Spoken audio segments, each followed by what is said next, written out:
Admiral Voren Kess sat in his command chair aboard the battleship Eternal Glory.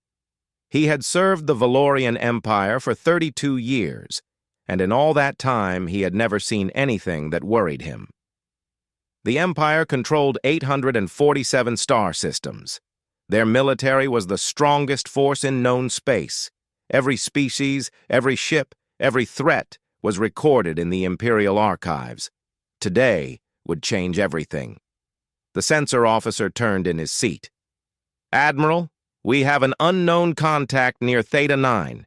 It's not responding to our hails." Voren stood up and walked to the main display screen. A single ship floated in the darkness of space. It was small compared to his battle group's 47 warships, but something about its design seemed wrong. The hull was smooth and dark, with strange angles that didn't match any civilization in the database. "Run it through the archives," Voren ordered. The censor officer worked quickly, his fingers dancing across the controls. After a moment, he looked up with confusion on his face. "Sir, there's no match. This ship design doesn't exist in our records." Voren felt a cold sensation in his chest. In 12,000 years of Valorian expansion, they had cataloged everything. Every ship type, every species, every technology. Nothing existed outside their knowledge. "That's impossible," he said. "Run it again." The officer tried 3 more times.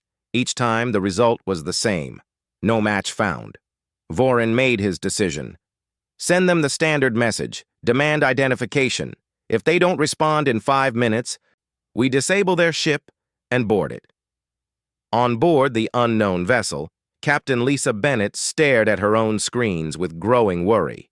She commanded the Earth ship Defiant, and she had just realized they were surrounded by alien warships. "Kyle, what are they doing?" she asked her weapons officer. Lieutenant Kyle Morrison checked his readings.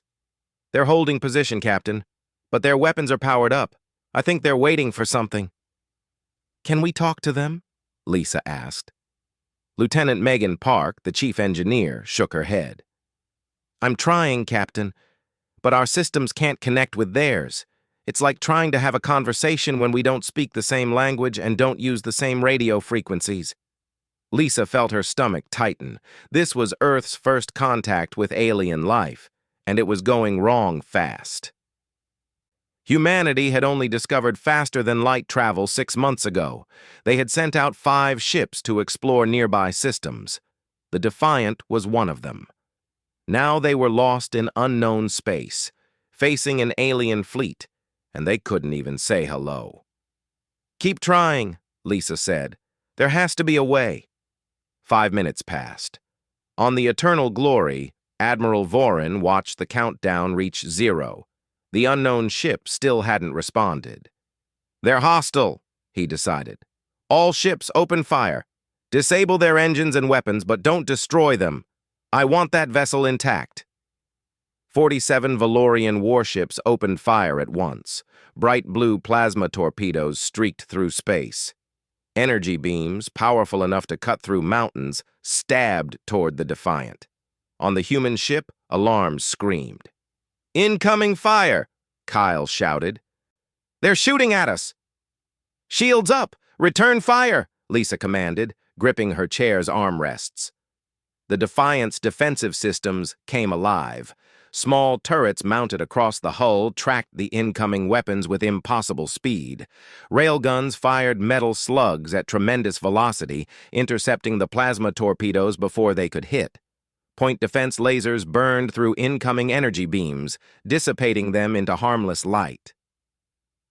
"Shields holding at 98%, Megan reported, her voice filled with surprise. "Captain, their weapons aren't very effective against our defenses." Lisa felt a rush of hope mixed with fear. Earth's military had designed their ships to fight in the worst possible scenarios. Their shields used adaptive technology that could handle almost any type of energy weapon. Their armor was made from materials that could take incredible punishment, but she never thought they'd have to use these systems in actual combat. "Target their lead ship," she ordered Kyle. Fire a warning shot across their bow. Kyle's fingers moved across his controls. Railgun ready! Firing! The Defiant's main railgun fired a solid tungsten slug at 30% of light speed. The projectile crossed the space between ships in less than a second. It passed just above the Eternal Glory's hull, missing by only 50 meters. On the Valorian flagship, chaos erupted. What was that? Vorin demanded. Kinetic projectile, sir, the sensor officer said, his voice shaking. It was traveling at 0.3 light speed. If it had hit us, it would have gone straight through our shields and armor. Vorin felt something he hadn't experienced in years. Fear. Valorian shields were designed to stop energy weapons. They were almost useless against solid objects moving that fast. All ships, evasive pattern, he ordered. Concentrate fire on that vessel. The battle group attacked with everything they had. Hundreds of weapons fired at once, filling space with deadly light and energy. Inside the Defiant, Megan watched her screens with growing concern. Captain, their firepower is increasing. Our shields can handle it, but this is a lot of incoming fire. Lisa made her decision. They had tried to avoid fighting. They had tried to communicate, but these aliens were determined to destroy her ship and kill her crew. Kyle, open fire. Full weapons. The Defiant had 4 main railguns and 20 missile tubes. All of them fired at once. Tungsten slugs and guided missiles crossed space faster than the Valorian ships could react. The first slug hit a Valorian cruiser directly. It punched through the shields like they weren't there, tore through the armor, and came out the other side. The cruiser exploded in a ball of fire and debris. 2 more ships died in the next 10 seconds. Then 4 more. Then 6. The missiles were even worse. Each one carried a small nuclear warhead and could adjust its course to hit moving targets. They wove through the Valorian formation, ignoring defensive fire, and struck with devastating accuracy. Report! Admiral Vorin shouted over the sounds of alarms and explosions. We've lost 18 ships, sir. 23 more are heavily damaged. Our weapons aren't penetrating their shields. Their weapons are cutting through us like paper. Vorin couldn't believe what he was hearing. 1 ship against 47, and they were losing. All ships, jump out, now! But it was too late. The Defiant kept firing with methodical precision. Every shot hit. Every missile found its target. The Valorian ships were too slow, their shields too weak, their armor too thin. 17 minutes after the battle began, it was over. Battle Group Hammer was destroyed. Wreckage floated in space where proud warships had once been. Only a few escape pods remained, carrying survivors. The Defiant floated among the debris, its hull barely scratched. Inside, Lisa sat in shocked silence. She had never wanted this. She had hoped for peaceful first contact, for friendship between species. Instead, she had just destroyed an entire alien fleet. Captain, Megan said quietly, we need to leave. There might be more of them coming. Lisa nodded slowly. Set course for Earth. Maximum speed. We need to warn everyone. The Defiant's engines glowed bright, and the ship vanished in a flash of light, leaving only wreckage and questions behind. In one of the escape pods, Admiral Vorin recorded a final message before his pod's power failed. Command, this is Vorin. Unknown vessel encountered. Technology far beyond our capabilities. Battle Group Hammer destroyed. Enemy origin unknown. Enemy capabilities unknown. They're not in our records. They crushed us. 47 ships against 1, and they crushed us. Warn everyone. We're no longer... The message ended as the pod's systems shut down, leaving only silence in the darkness of space. The Valorian Senate chamber was a massive room carved from white stone, with seats arranged in circles around a central platform. Today, every seat was filled. Senators from hundreds of worlds had gathered for an emergency session. The air was thick with fear and confusion. Senator Drin Var stood at the central platform, his blue skin pale with stress. He had reviewed the data from Battlegroup Hammer 3 times, and it still made no sense.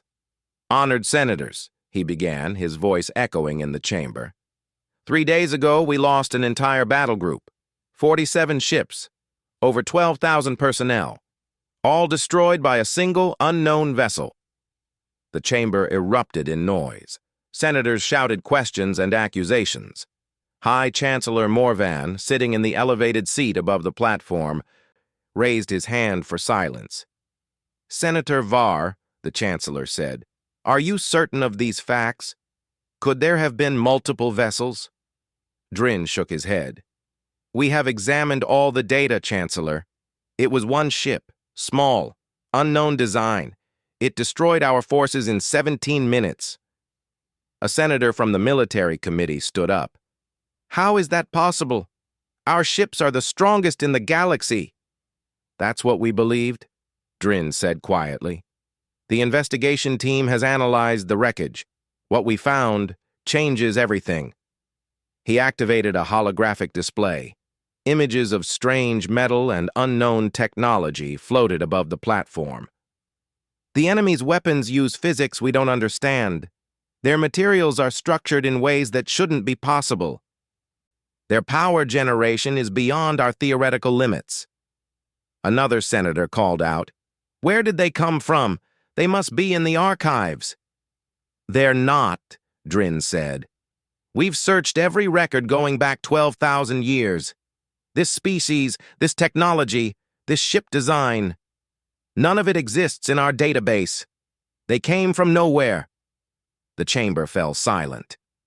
For the Valorian Empire, this was impossible. They had explored and cataloged everything in their region of space. They knew every species, every threat, every technology. The idea that something existed outside their knowledge was terrifying. Far across the galaxy, on a small blue planet called Earth, a different kind of panic was unfolding. Captain Lisa Bennett stood before a room full of Earth's military and political leaders. She had just finished explaining what happened at Theta 9. "So you're telling us," said General Peterson, "that our first contact with alien life was a battle, and we won." "We destroyed them," Lisa said, her voice heavy with regret. "They attacked us without warning. We defended ourselves, but yes, we destroyed an entire alien fleet." Secretary of Defense Helen Rodriguez leaned forward. "Did they try to communicate?" "We couldn't connect with their systems," Lisa explained. "Our technology is completely different from theirs. We couldn't translate their language or even match their radio frequencies. They probably thought we were ignoring them." "This is a disaster," Rodriguez said. "We just started a war with an alien empire, and we don't even know how big they are." Admiral Ryan Cross, commander of Earth's Colonial Defense Fleet, studied the data from the battle. He was a tall man with gray hair and sharp eyes. He had spent his whole career preparing for threats from space, but he never expected the threat to come this soon. "The good news," he said, "is that our technology seems to be superior to theirs. Our shields held easily, our weapons cut through them. The bad news is that we only have 30 combat-ready ships. If they have thousands, superior technology won't be enough." "So what do we do?" asked President Karen Miller. "We need intelligence," Ryan said. "We need to know what we're dealing with. I recommend we send scout ships to gather information about this empire. Where are they? How many ships do they have? What are their intentions?" The president nodded. "Make it happen, but be careful. No more fights unless absolutely necessary." Captain Jake Harrison received his orders 12 hours later. He commanded the Shadow Runner, a small stealth ship designed for reconnaissance. His mission was simple but dangerous. Enter Valorian space, gather information, and return without being detected. "How long until we reach their territory?" he asked his pilot, Lieutenant Nicole Gray. 3 days at maximum stealth speed," Nicole replied. "We'll be running silent the whole way. No active sensors, no transmissions, nothing that could give us away." Jake nodded. He understood the risks. If they were discovered, they would die. The Shadow Runner was built for hiding, not fighting. 3 days later, they reached the edge of Valorian space. What they found made Jake's blood run cold. "Count them," he ordered Nicole. "I'm trying, Captain," she said, her fingers flying across the controls. "I count 234 capital ships in this sector alone, plus hundreds of smaller vessels, mining stations, manufacturing facilities, patrol bases." Jake recorded everything. The Valorian Empire was massive. They had industrial capacity that Earth couldn't match in 100 years. Their military infrastructure covered dozens of systems. "Keep recording," he said. "We need to know everything." Back in Valorian space, Senator Drin Var was conducting his own investigation. He had traveled to the site of the battle, examining the wreckage personally. His science team leader approached him with a datapad. "Senator, we found something interesting. The enemy ship's weapons left residue on some of the hulls. We analyzed it." "And?" Drin asked. "The chemical composition is strange. The metals include elements that are rare in our region of space but common in the outer spiral arm. We think they came from very far away." Drin felt a chill. The outer spiral arm was unexplored territory, thousands of light years away. If this enemy came from there, it meant the Valorian Empire's knowledge was more limited than anyone realized. "There's more," the scientist said. "We recovered some debris from the enemy ship. Small pieces, but enough to analyze. The technology is incredibly advanced, but also different. It's like they developed along a completely separate path from us." "What do you mean?" Drin asked. "Our technology focuses on energy weapons and shields," the scientist explained. "Theirs focuses on kinetic weapons and armor. Our computers use quantum processing. Theirs use something we can't even identify. It's not better or worse, it's just different. Like two civilizations that never met and solved problems in completely opposite ways." Drin understood. The Valorian Empire had influenced the development of every species in their region of space. All civilizations in known space had similar technology because they had learned from each other. But this new enemy had developed in isolation, with no contact or influence from Valorian science. That made them unpredictable and extremely dangerous. 2 weeks after the first battle, more reports came in. 3 more encounters had occurred. In each case, Valorian ships had detected unknown vessels and attacked. In each case, the Valorian ships were destroyed. High Chancellor Morvan called another emergency meeting. This time, only the military leadership and intelligence committee attended. "We cannot continue like this," Morvan said. "Every time we meet these vessels, we lose ships. We need a new strategy." Fleet Commander Zyrax Thorn, the supreme military leader, stood up. He was an old warrior with scars from a dozen campaigns. "We need overwhelming force. We've been sending small patrols. It's time to assemble a real war fleet." "How many ships?" Morvan asked. 400, Zyrax said. "Maybe more. We bring enough force that numbers alone will win, regardless of their technology advantage." Senator Drin Var spoke up. "Chancellor, I suggest we try communication first. Perhaps this is all a terrible misunderstanding." Zyrax laughed harshly. "They've destroyed 4 battle groups. This isn't a misunderstanding. This is war." "But we don't know anything about them," Drin protested. "We don't know why they're here, what they want, or even who they are." "I know enough," Zyrax said. "They're a threat to the Empire. That's all that matters." Morvan made his decision. "Assemble the war fleet. 400 ships minimum. We'll show these invaders the true power of the Valorian Empire." As the meeting ended, Drin Var felt a deep sense of dread. He had studied the battle data carefully. The unknown enemy was winning not because they had more ships, but because they fought smarter. Adding more Valorian ships might just mean more deaths. He needed to find another way. He needed to understand this enemy before the war fleet launched. Once 400 ships were in motion, there would be no stopping the violence. In his private office, Drin accessed the Empire's communication network. He began preparing a message, hoping against hope that the enemy would receive it and understand. But he didn't know if he was already too late. Admiral Ryan Cross stood in Earth's military command center, staring at the holographic star map. Red markers showed where human ships had encountered Valorian forces. There were 7 markers now, and that number was growing. "They're getting closer to Earth," he said to his tactical officer, Commander Brandon Walsh. "They're tracking our jump signatures, following them back toward our home system."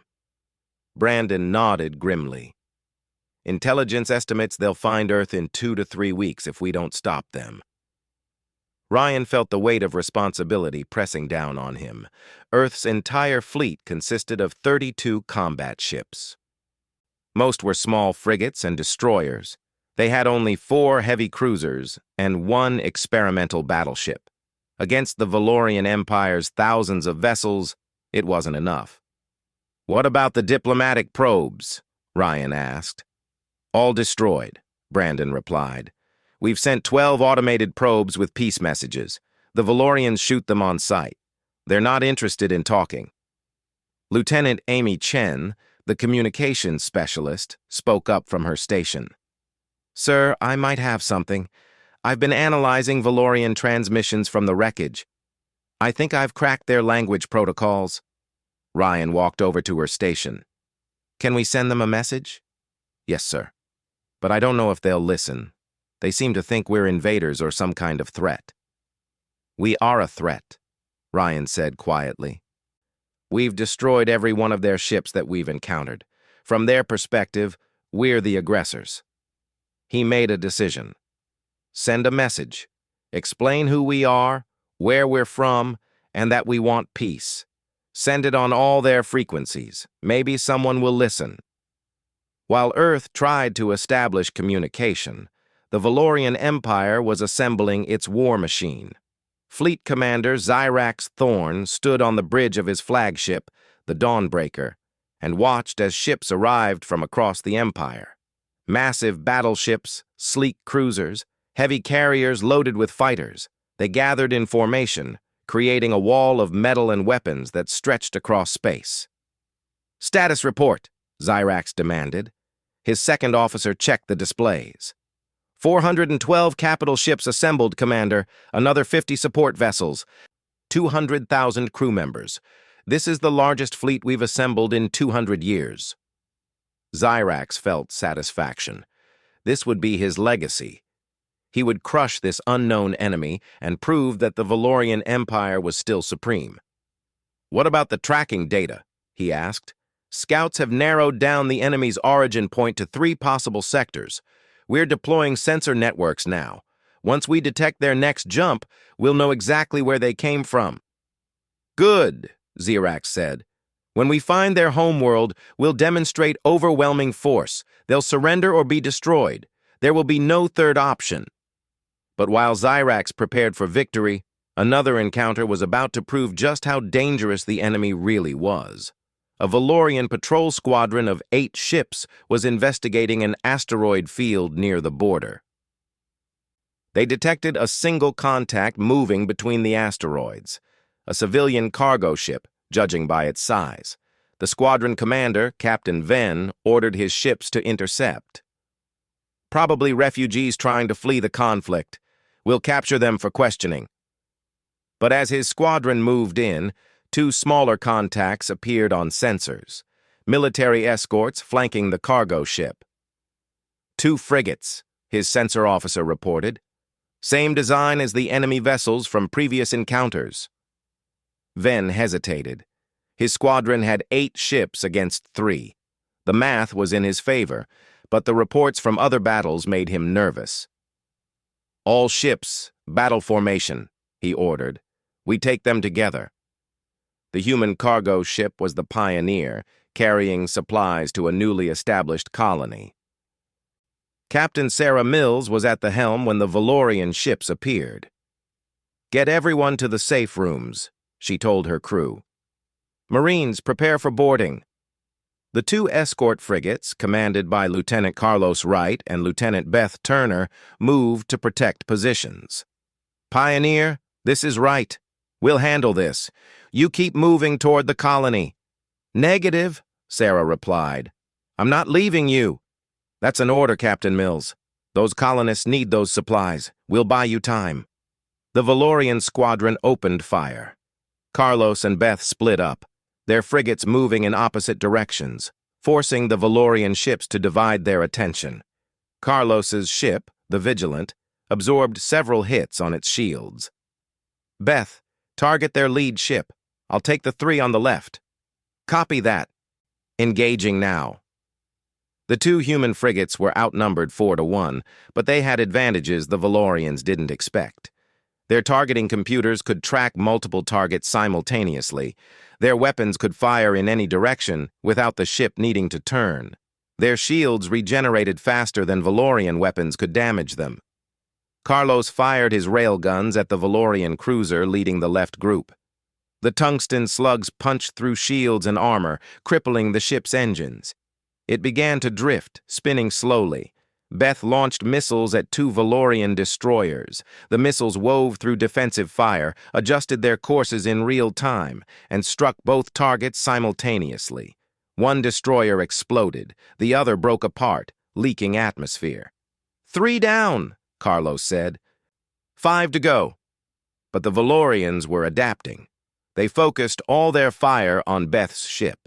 Her shields flared bright as they absorbed the energy, dropping from full strength to 40% in seconds. "I'm taking heavy damage," Beth reported. "Shields won't hold much longer." Carlos made a split-second decision. He pushed his engines to maximum and placed his ship between Beth and the Valorian squadron. His shields took the punishment meant for her. "Beth, fall back and regenerate your shields. I've got this." "Carlos, you can't take them all alone. Watch me." Carlos's Vigilant fired everything it had: rail guns, missiles, point defense lasers. The ship was designed for multi-target engagement, and he used every capability. 2 more Valorian ships were destroyed. Another was disabled, but there were too many. His shields failed. Armor took direct hits. Systems started failing. Red warning lights filled his bridge. "Hull breach on decks 3 and 4, his damage control officer reported. "Main engines offline. We're dead in space." Carlos watched the remaining Valorian ships close in for the kill. He had bought Beth enough time to recover, and the Pioneer was almost at the colony. His crew had done their duty. Then Beth's frigate, the Defender, appeared above the Valorian formation. Her shields were back to full strength, and she was angry. "Nobody kills my wingman," she said over the radio. She fired everything at once. The last 3 Valorian ships never had a chance. In 30 seconds, the battle was over. Beth maneuvered her ship next to the crippled Vigilant. "Carlos, status?" "We're alive," he replied. "But we're not flying anywhere. We need repair and medical teams." "Pioneer is sending help," Beth said. "You did good, Carlos. You saved a lot of lives today." The battle had lasted 8 minutes.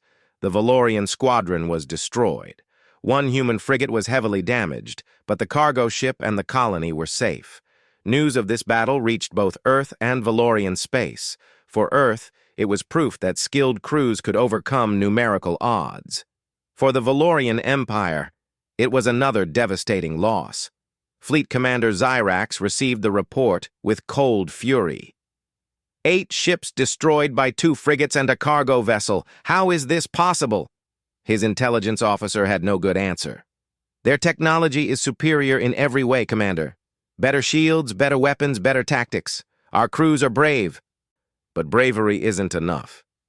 "Then we'll use numbers," Zyrax said. 400 ships against their entire fleet. Numbers will overwhelm any technological advantage." But he was wrong. The human ships weren't just better. They were different. They fought in ways the Valorian military doctrine couldn't handle. Captain Dan Foster commanded a squadron of 4 human destroyers. He received orders from Admiral Cross to scout the Valorian fleet gathering point. "Sir, that's suicide," his executive officer said. "There are hundreds of ships there." "Which is why we're not fighting them," Dan replied. "We're going to show them what we can do, then disappear, make them scared." Dan's squadron jumped into the system where the Valorian fleet was assembling.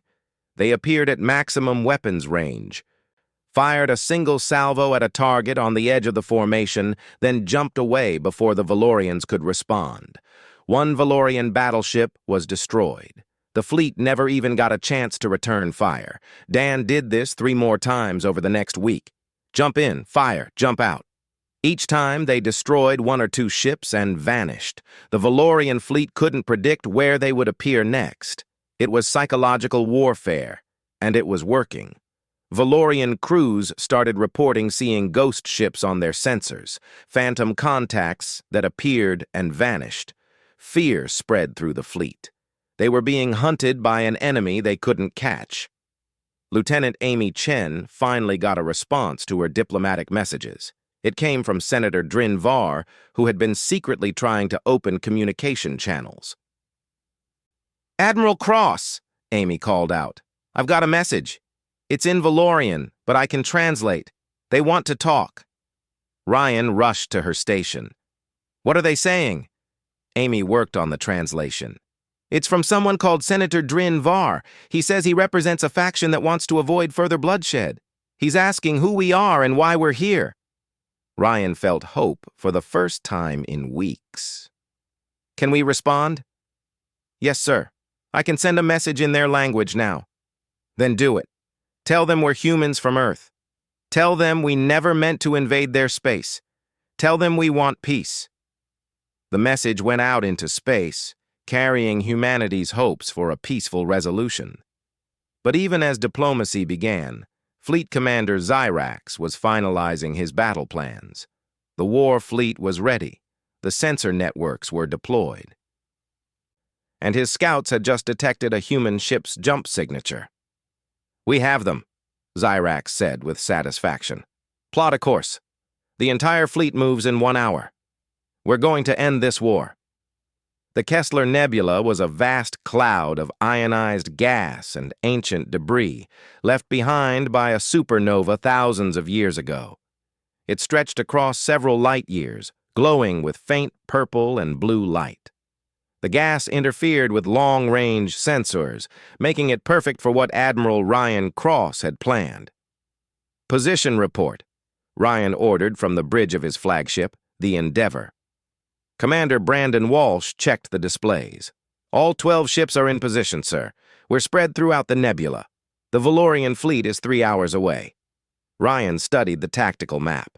He had brought Earth's best ships and most experienced crews. 4 heavy cruisers, 6 destroyers, 1 battleship, and his flagship. 12 ships to face the largest war fleet in Valorian history. Commander Kate Sullivan, captain of the carrier Independence, sent a message.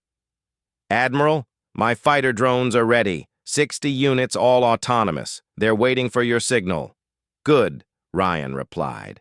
"Kate, you're our opening move. When I give the word, send them in." Commander Eric Palmer, commanding the battleship Resolute, was less optimistic. "Sir, we're outnumbered 33-1. Even with our advantages, those are bad odds." "That's why we're fighting in the nebula," Ryan explained. "Their sensors can't penetrate the gas. Ours can. They'll be blind while we can see everything. We don't need to destroy them all. We just need to hurt them badly enough that they'll reconsider this war." Captain Dan Foster commanded 4 destroyers positioned at the nebula's edge. His ships were the fastest in the fleet, perfect for hit-and-run attacks. "Admiral, what if they don't come into the nebula? What if they just wait us out?" "They won't," Ryan said with certainty. "Their commander is Zyrax Thorn. I've read his file. He's aggressive, proud, and he believes in overwhelming force. He'll come in because he thinks his numbers will win." 3 hours later, the Valorian war fleet arrived. 412 massive warships emerged from faster-than-light travel, filling space with metal and weapons. They arranged themselves in a tight formation, a wall of military power. On the Dawnbreaker, Fleet Commander Xyrax studied the nebula. "Sensor report." "Limited visibility, Commander," his officer replied. "The gas is interfering with our long-range scanners. We can only see about 2 light minutes into the nebula." "Then we go in," Xyrax ordered. "Maintain formation. Stay close together. Their technology may be superior, but they can't fight 400 ships at once." The Valorian fleet entered the nebula like a vast metal tide. Ships moving in precise formation, weapons ready, shields at maximum. They couldn't see the trap waiting for them. "They're inside," Brandon reported to Ryan. "Leading edge is 4 million kilometers in."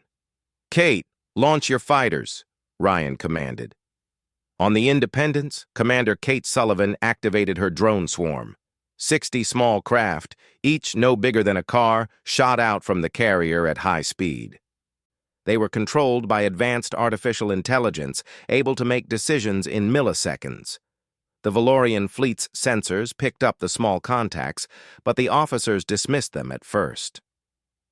"Commander, we're detecting small craft.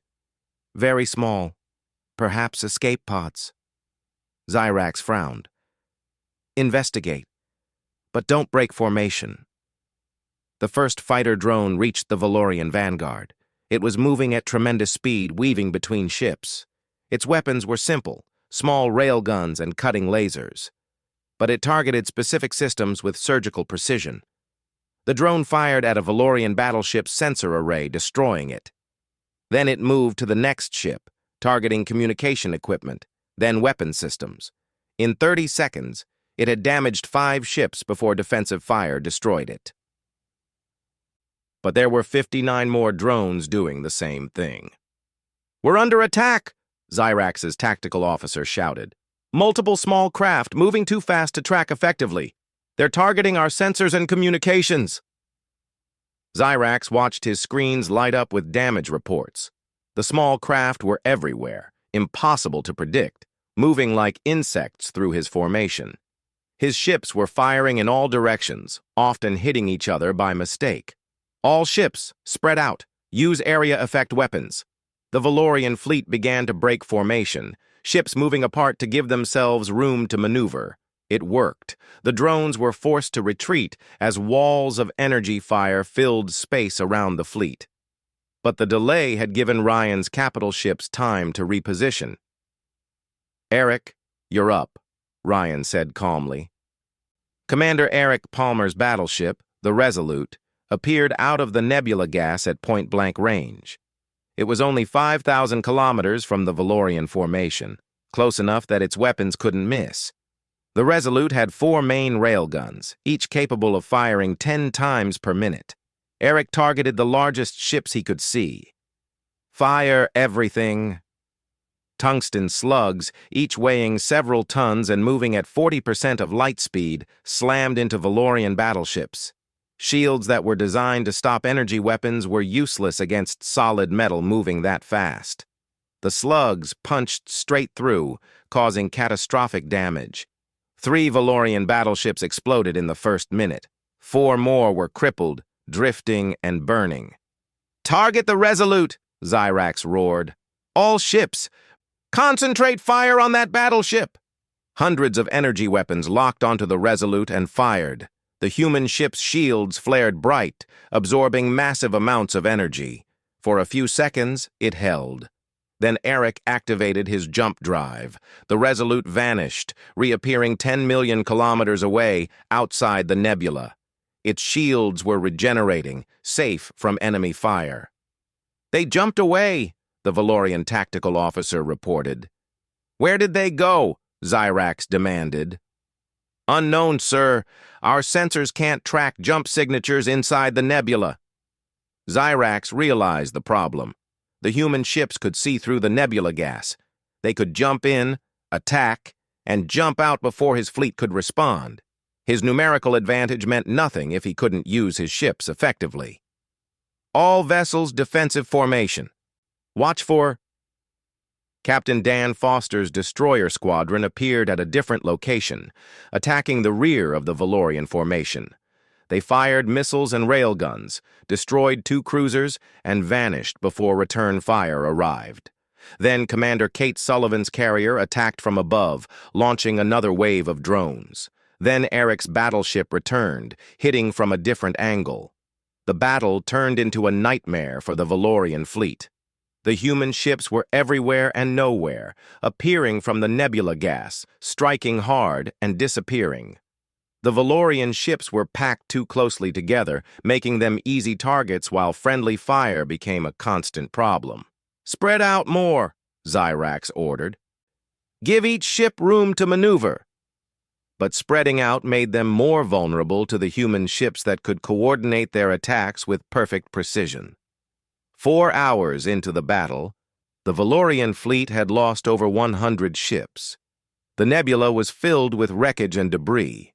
Escape pods floated among the ruins carrying survivors. Xyrax made the hardest decision of his career. "All ships, prepare to retreat. We'll jump to Rally Point Delta and regroup." As the Valorian fleet prepared to jump away, Ryan sprung his final trap. He had positioned ships at the most likely jump-exit points, waiting in normal space outside the nebula. When the Valorian ships emerged from their jumps, they appeared directly in front of human warships ready and waiting. The ambush was devastating. Valorian ships, their shields depleted and crews exhausted, had no chance to react. The human ships fired at close range, destroying or crippling dozens more vessels before the Valorians could scatter. When the battle finally ended, Fleet Commander Xyrax sat in silence on his damaged bridge. Of his 412 ships, only 150 remained combat-capable. Thousands of his crew members were dead. The rest were injured or traumatized. The human fleet had lost 3 ships destroyed and 6 damaged. 9 ships remained fully operational. "Sir," his communication officer said quietly, "Earth's Admiral Cross is sending a message." Xyrax wanted to refuse, but he had no choice. His fleet was broken. "Put it through." Ryan Cross appeared on the screen. He looked tired but not angry. "Fleet Commander Xyrax, I'm offering you a chance to withdraw peacefully. Take your ships and leave. There's been enough killing today." Xyrax felt anger, shame, and exhaustion all at once. "You've won this battle, human. But the Empire has thousands more ships. This war isn't over." "It should be," Ryan replied. "We never wanted this war. We stumbled into your space by accident. But if you keep fighting, we'll defend ourselves. And as you've seen, we're very good at that." "Why offer mercy?" Xyrax asked. "You could destroy us right now." "Because we're not your enemy," Ryan said. "We're just strangers who met badly. Take your survivors home, Commander. Tell your leaders what happened here. Tell them humans want peace, not conquest. But if they choose war, this is what every battle will look like." Xyrax closed the channel without responding. He ordered his remaining ships to jump to safety. As the Valorian fleet limped away, Commander Brandon Walsh approached Ryan. "Sir, should we pursue?" Ryan shook his head.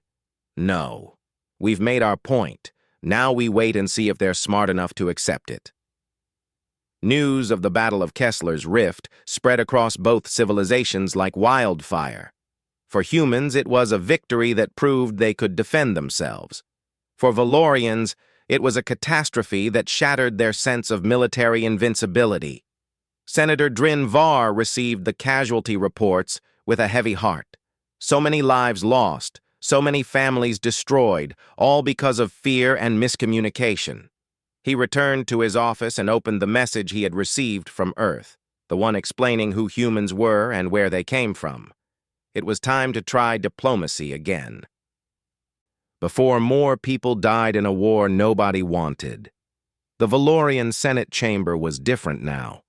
The confident voices that once filled it with pride were replaced by worried whispers and fearful arguments. 3 months had passed since the Battle of Kessler's Rift, and the Empire was falling apart. Senator Drin Var stood before the assembly, watching as senators argued about their next move.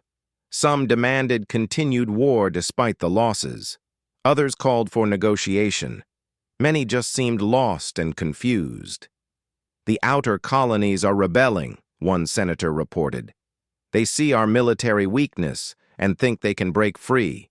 We've lost control of 18 systems in the past month. Our economy is collapsing," another added. "Trade routes are unsafe. Nobody wants to travel through space when unknown human ships might appear anywhere." High Chancellor Morvan raised his hand for silence. He looked older now, worn down by the weight of leadership during crises. "Senator Var, you've been communicating with the humans. What do they want?" Drin activated a holographic message. "3 days ago, I received this from Earth. I'll play it now." A woman appeared in the hologram. She wore a simple uniform and spoke with a calm, clear voice. "My name is Commander Lauren Hayes. I represent Earth's government in matters of first contact and diplomacy. We understand there has been terrible bloodshed between our peoples. This was never our intention. We wish to explain our position and hopefully find a path to peace." The message continued. Lauren explained how humans had discovered faster-than-light travel only months ago, how they had sent exploration ships into unknown space, how the Defiant had stumbled into Valorian territory completely by accident. "We couldn't communicate with your ships," Lauren said in the message. "Our systems were completely incompatible. When your forces attacked, our ships defended themselves. We deeply regret the loss of life, but we will always defend our people when fired upon." The hologram shifted to show a star map. "This is Earth's location. As you can see, we're nowhere near Valorian space. We approached from a completely different spiral arm. Your archives don't contain information about us because we developed in isolation, outside your sphere of knowledge." A senator interrupted. "Lies. They're trying to make us lower our guard." "Let the message finish," Morvan ordered. Lauren's message continued. "We propose the following: a 50-light-year buffer zone between our territories, exchange of ambassadors, and establishment of diplomatic relations, joint scientific missions to explore the regions between our civilizations, and most importantly, mutual respect and peaceful coexistence." The message ended with Lauren's final words.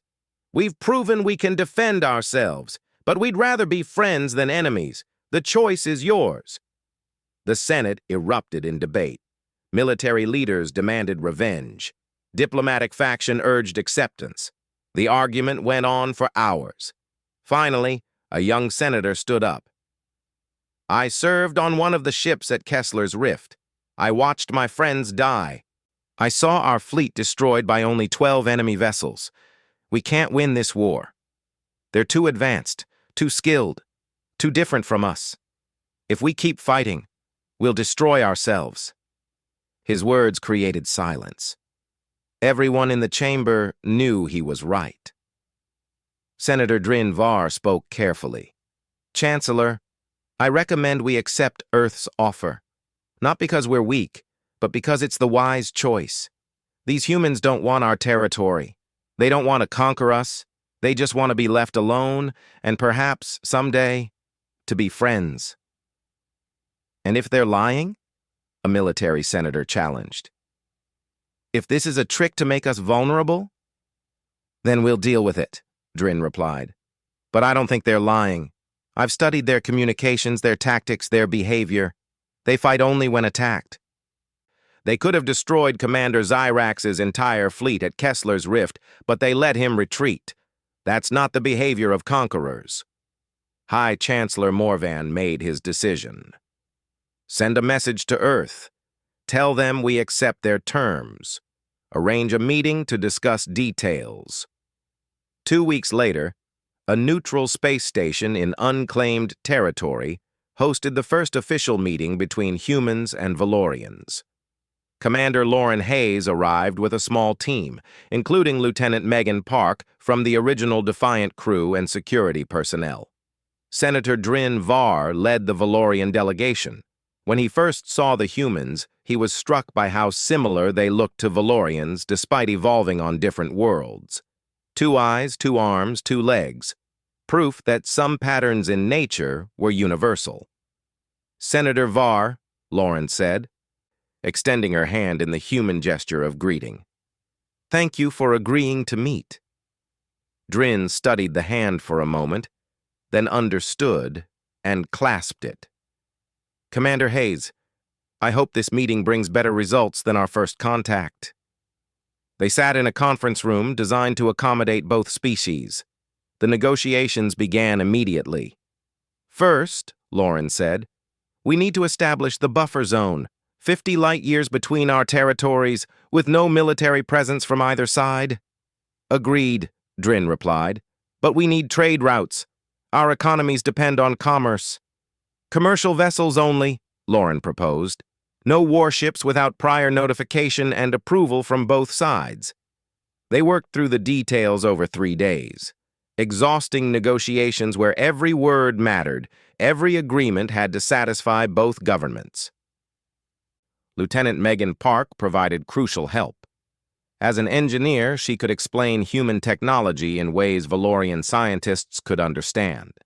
She demonstrated how human ships worked, why they seemed so advanced, and how both civilizations had simply developed different solutions to the same problems. "Your shields are excellent against energy weapons," she explained to Valorian engineers. "Ours are better against kinetic weapons. Your sensors have longer range. Ours can penetrate interference better. Neither is superior, just different." This explanation helped reduce Valorian fear. The humans weren't magically advanced, they were just different, with technology that happened to counter Valorian military doctrine. After a week, the basic agreement was complete. A 50 light-year buffer zone, exchange of ambassadors. Regular communication channels, joint missions to explore unknown regions, gradual technology sharing as trust developed. Most importantly, both sides agreed to distribute information about each other throughout their territories. Humans would learn about the Valorian Empire. Valorians would learn about Earth and humanity. "There will be difficulties," Drin warned. "Many in my government still fear and distrust humans. Some will work to undermine this peace." "Same on our side," Lauren admitted. "Some humans think we should have pressed our advantage, conquered Valorian space, but most of us just want to live in peace and explore the galaxy." Drin felt something unexpected. Hope. "Perhaps our children will grow up in a galaxy where humans and Valorians are friends instead of enemies." "I'd like that," Lauren said with a smile. The agreement was signed 3 weeks after the meeting began. Commander Beth Torres was appointed as Earth's first ambassador to the Valorian Empire. She would live on the Valorian capital world, helping build understanding between species. The following years were difficult. Trust had to be earned slowly through small actions and shared experiences. There were incidents, hotheads on both sides who tried to restart the conflict, misunderstandings that nearly caused new battles, political factions that opposed peace. But gradually, cooperation replaced hostility. Lieutenant Megan Park led a joint team of human and Valorian engineers who developed hybrid ship designs using the best of both technologies. Trade began, with humans offering their advanced computer systems and Valorians sharing their extensive knowledge of mapped space. Cultural exchange programs started. Young Valorians visited Earth to study human history and art. Human students traveled to Valorian worlds to learn about their 12,000-year-old civilization. Slowly, people on both sides realized that despite surface differences, they shared fundamental values: protecting their families, seeking knowledge, building better futures. 5 years after first contact, Admiral Ryan Cross stood at the memorial site at Kessler's Rift. A beautiful crystal structure had been built in space, containing the names of every person who died in the conflict, human and Valorian together. Senator Drin Var stood beside him, now serving as Valorian ambassador to Earth. They had become unlikely friends through years of working together. "I come here every year," Drin said quietly, looking at the memorial. "To remember what fear and misunderstanding cost us." Ryan nodded. "So many lives lost because we couldn't talk to each other, because we were too quick to see enemies instead of strangers." They watched as ships from both fleets performed a joint patrol nearby. Human destroyers flying alongside Valorian cruisers, protecting the border region together instead of fighting over it. "Do you think we'll ever forget what happened here?" Drin asked. "No," Ryan replied. "And we shouldn't forget. These names remind us why peace is worth working for even when it's difficult." A new ship appeared in the distance, approaching the memorial. It was the Endeavor, a joint human-Valorian exploration vessel. The first ship crewed by both species, sent to explore regions of space that neither civilization had visited before. Captain Lisa Bennett commanded the Endeavor. She had come full circle from that terrible day when the Defiant accidentally started a war. Now she led a mixed crew, proving that cooperation was possible. The Endeavor's mission was to find other intelligent species in unexplored space. This time, humanity and the Valorian Empire would make first contact together, using protocols developed from their painful lessons. "What do you think they'll find out there?" Ryan asked. Drin smiled slightly. "More strangers, I imagine. More civilizations developing in isolation with their own unique technologies and cultures. The galaxy is vast. We were foolish to think we knew everything." "At least next time, we'll know better how to say hello," Ryan said. The memorial's crystal structure caught the light from a nearby star, casting rainbow patterns across space. Inside the crystal, names were engraved: Valorian and human, soldier and civilian, all equal in death, all remembered. Far below them, on both Earth and the Valorian capital world, new generations were growing up. Children who learned in school about the great conflict and the peace that followed. They studied both languages, both histories, both cultures. Some of these children would grow up to be the engineers who built the next generation of hybrid ships.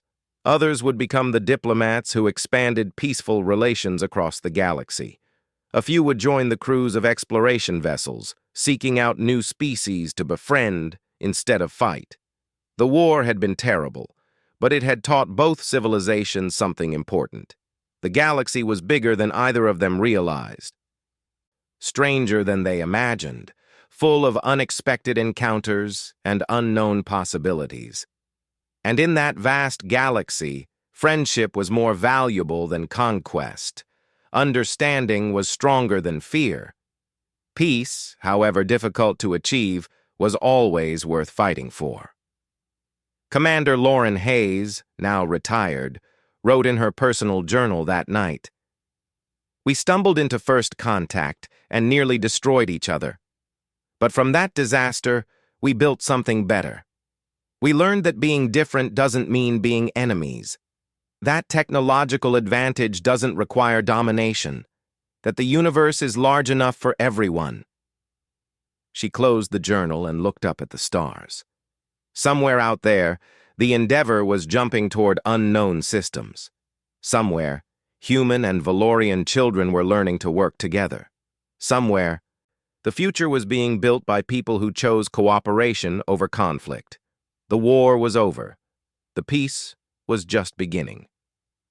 And in the endless dark of space, two civilizations that should have been enemies were becoming something better, partners in exploring the greatest mystery of all, the vast and wondrous galaxy they shared.